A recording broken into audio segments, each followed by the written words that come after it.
Momcology community.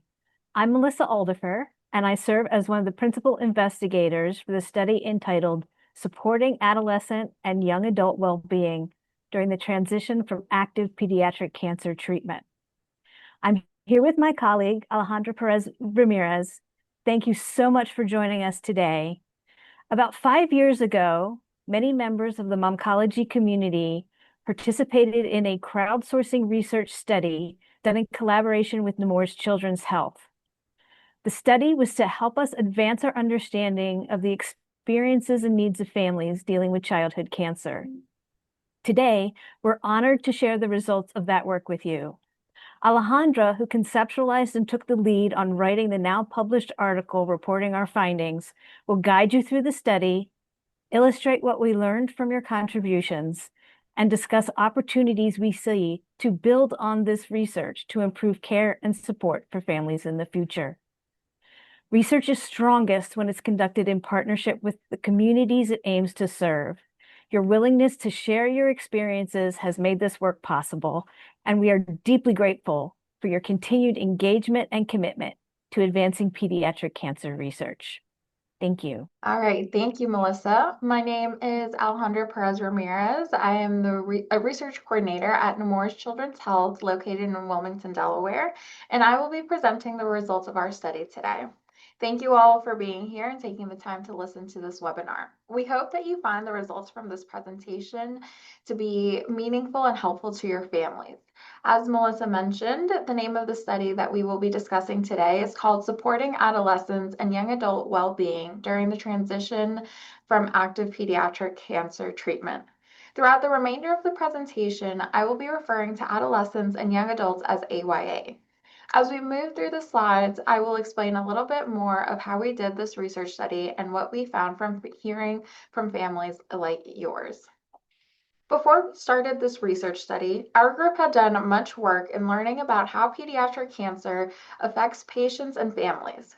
For this particular study, we were interested in learning more about how the transition off cancer treatment specifically affects families with an adolescent with cancer. We knew that cancer during adolescence is challenging given the range of unique developmental milestones that characterize this life stage. Ending treatment during adolescence and returning to normal teenage activity and pursuits may be particularly difficult. Therefore, we were interested in learning how developmentally sensitive care during the transition off cancer treatment could help promote adolescent well-being and developmental gains. To help us better conceptualize well-being during adolescence, we looked for frameworks and theories outside of cancer as a starting point. After all, their experiences are very different. Adolescents with cancer are first and foremost adolescents. On this slide, we see one model of how adolescent well-being can be represented. This particular model is called the Domains of Adolescent Well-Being Framework and was developed by Ross and colleagues in 2020. This group did a review of existing literature and consulted with youth networks and adolescents serving organizations across the globe to specify 5 areas that promote adolescent well-being. To start, we have good physical and mental health and optimum nutrition. Next, we have connectedness, positive values, and contributions to society. Then we have a safety and supportive environment, followed by learning, competence, education, skills, and employability. And lastly, we have agency and resilience. As you take a look at these 5 areas, you might think to yourself, how is my teen doing in each of these areas? How has cancer and treatment impacted each of these domains of well-being for my child? You might think, is my teen in physically and mentally good shape? Do they have friends, or are they connected to the community through clubs or sports or other activities, including things happening and groups like here at Momcology? You may think, what is the environment in which my teen lives? Is it safe? Is it supportive?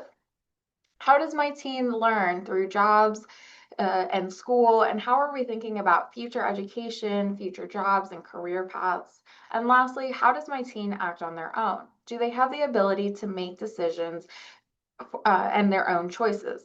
Are they resilient through adversities?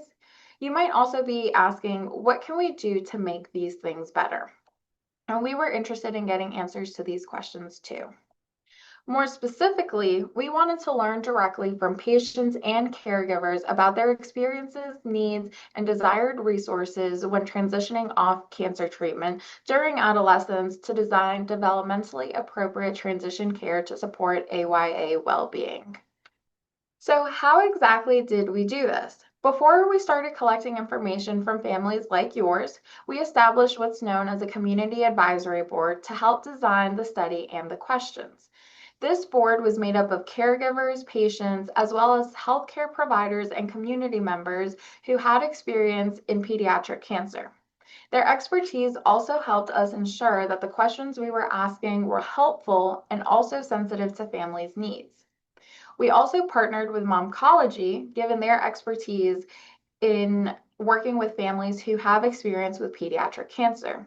We are so grateful to have Kim Buff to be a part of this team. Partnering with Momcology allowed us to collect a diverse group of experiences as Momcology has this nationwide presence. Once we had our team assembled, we were ready to recruit families to be in this study. We invited caregivers and AYAs that were between the ages of 12 and 20 years old and had ended treatment within the past 5 years to take part in this study. As I mentioned at the beginning of this presentation, this is a crowdsourcing study. This means that after we recruited families to be a part of the study, we had them register on a social media-like website called Yammer. Caregivers and AYAs were placed in different Yammer groups and were anonymous on the site, in hopes that this would make them feel more comfortable in answering questions. A study team member would post about 2 to 3 questions every 2 weeks on Yammer, and then participants were able to answer on their own time. They would be able to see each other's responses, but because their accounts were anonymous, their identities were still protected. Both patients and caregivers were paid for responding to all the questions. So what did we ask? We asked a variety of questions such as what was ending treatment like for you? What did your care team do or recommend to prepare for life after ending treatment? For example, did you talk about or get information about medical follow-up? Did they have you meet with or recommend that you meet with a psychologist, a social worker, a dietitian, a physical therapist, or anyone else to discuss plans after treatment? And lastly, once we heard what families wanted, we asked them to give us their thoughts on a list of recommendations. So we asked them to share their thoughts about each of the suggestions. Should these things be offered? Why or why not? What barriers get in the way? Using supports and what could be done to get around these barriers. In total, for the study, we had 43 female caregivers participate in this study. Their ages range from 36 to 63 years old. And then we also had 30 AYAs, 16 females and 14 males. Their ages range from 12 to 20 years old, and a majority of them were diagnosed with leukemia or lymphoma. And they were about 2 years post-treatment. So what did we hear? We heard from families about how the transition off cancer treatment affected their AYA's well-being and how certain resources and services can help. On the following slides, I will share themes we developed that summarize what we heard and quotes from both caregivers and AYA about their perspectives on how the transition affected the 5 areas of adolescent well-being. As I read through these themes, and in quotes, I urge you to think about your experience and how it may have been similar or different to what we heard. As a disclaimer, when we created these themes, we do our best to capture what we are hearing families say to us, but we also recognize that everyone's experience is different and that our findings may not capture everything. So we are going to be covering each of the 5 domains that were shared at the beginning of this presentation in the adolescent well-being framework. To start, we will talk about the area related to good physical and mental health and optimum nutrition. We heard from families that given the broad and enduring impacts cancer and its treatment have on adolescents' physical health, information and access to specialists with knowledge of physical recovery after treatment, nutrition, fitness, and fertility are important. One AYA survivor shared, "I wish I could have had some idea of what is normal as I detox from chemo. I'm not stressed or sad, but I do worry a lot. Is my heart working right? Will I get better memory and focus? Are these aches and pains normal for a teenage boy?" Are these thoughts that maybe you and your teen may have had? Still within this first domain of good physical and mental health and optimum nutrition, we also heard about mental health well-being. Adolescents and caregivers shared that adolescents can already be an emotionally challenging time, and going through cancer can make these feelings even more intense. This can sometimes make it harder for teens to reach out for the emotional support they may need. An AYA cancer survivor shared, "A few ideas on how to cope with depression and anxiety would have been a nice option. I suffered and am still suffering due to the traumatic illness in my body." Now, shifting to the second domain, we heard from our participants about how connectedness, positive values, and contribution to society were affected. They shared that cancer during adolescence disrupts established social networks and challenges feelings of connectedness. An AYA survivor replied, "I feel left out of conversations and sad when I hear stories of things that happened while I was sick. Learning how to navigate that would be a big deal." This quote represents those feelings of isolation that one might feel while going through a cancer treatment and how difficult it may be to reintegrate into their once communities. We also heard that additional support services and resources are needed to help adolescents feel normal after treatment and ease them back into society in a productive way. This quote says, "I think if I had someone there walking me through the whole end, other than like an oncologist, it would have helped me transition into a normal life better. I think for me, at least I have a harder time asking for help. So if that resource was already there telling me and preparing me for the real world and not the crazy unplanned life that I expected, it would have really eased things." This is where something like developmentally sensitive care could help teens and their caregivers feel more prepared as they reintegrate into society. Next, we move on to the domain of safety and a supportive environment. Participants shared that adolescents dealing with cancer and its aftermath and their caregivers require a safe and supportive cancer community that is easily acceptable and spans the cancer journey. This AYA survivor shared, "I think that some easy way to talk with or just hang out with other kids that have gone through the same thing would have been helpful for my mental wellness." Not only can AYA survivors benefit from having additional help to reintegrate into their already existing communities, but also some additional help to create new support systems that may include other AYAs with similar experiences. We know that cancer treatments often lead to a big disruption in school, given the intensity of treatment and the changes they may undergo. Therefore, reentering school after cancer diagnosis and treatment can be difficult for adolescents given changes to their physical and cognitive abilities. These experiences relate to this next domain of learning, competence, education, and employability. One AYA survivor shared, "Knowing how school might change for you and how your learning might change is very important. And also knowing that you have access to get help if you are struggling with learning." Again, here we see that this care for this group might need to extend well beyond the medical.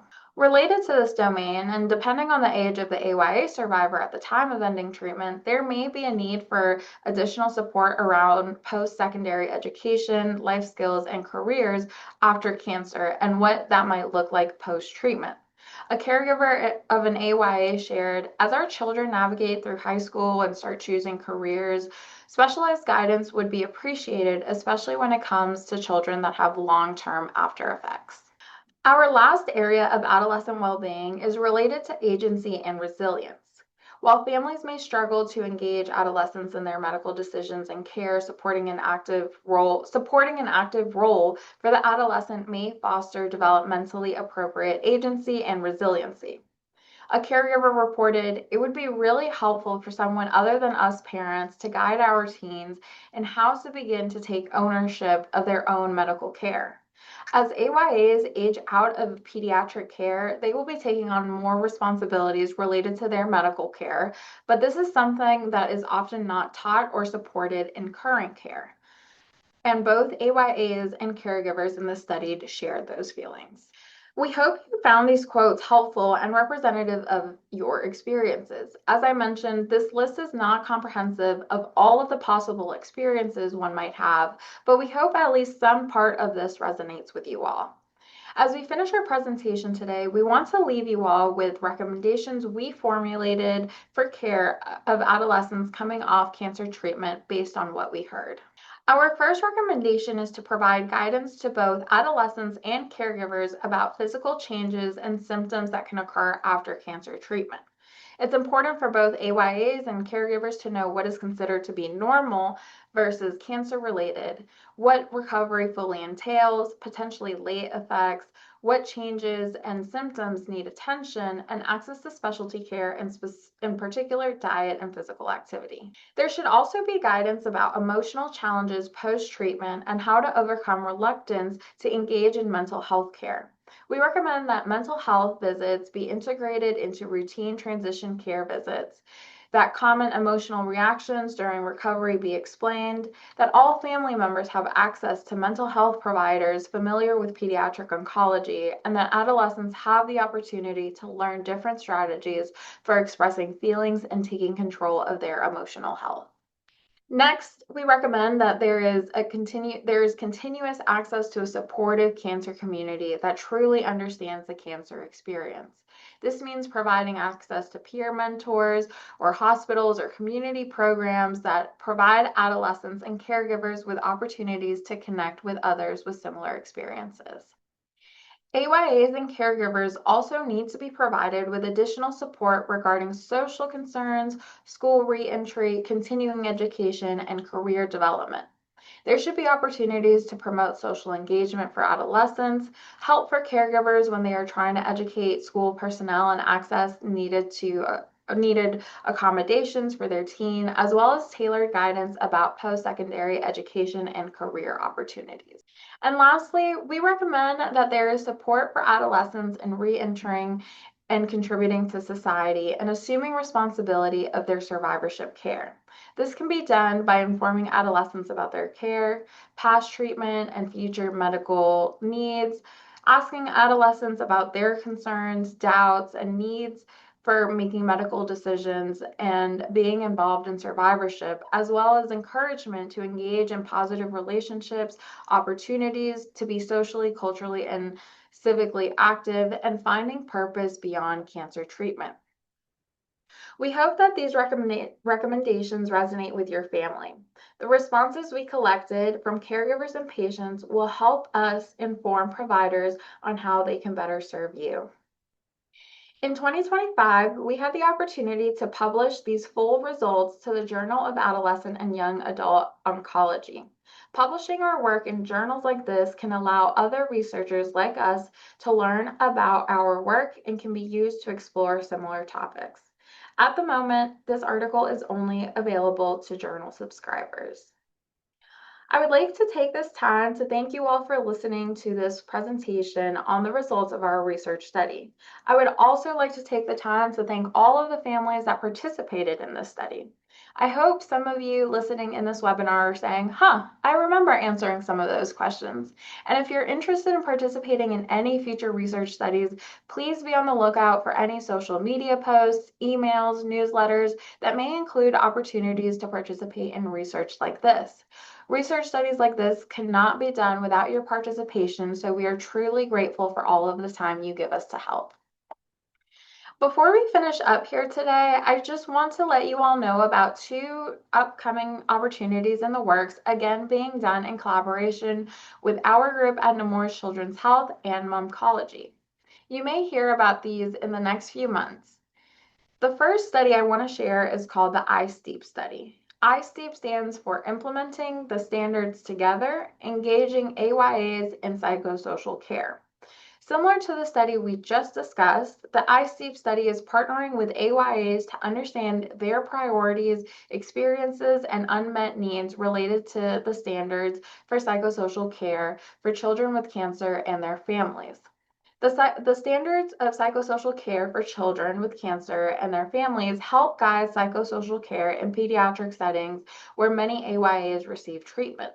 The findings for the study will help support adapting and implementing the standards to better meet the psychosocial needs of AYAs during and after treatment. This study will be recruiting AYAs between the ages of 15 to 21, so please be on the lookout for that study flyer coming soon. The next study we are also hoping to do in the future is the development of eSkip AYA. eSkip is a currently online digital health intervention that combines cognitive, behavioral, and family systems therapy to provide parents with evidence-based coping skills and psychosocial support focused on the whole family unit. The AYA version will focus more on challenges specific to this age group. We do not have an established timeline yet for this study, but we hope to get started soon. Thank you again for taking the time to listen to this webinar. I have enjoyed sharing the results of our research study with you all and hope that you have found them helpful as well.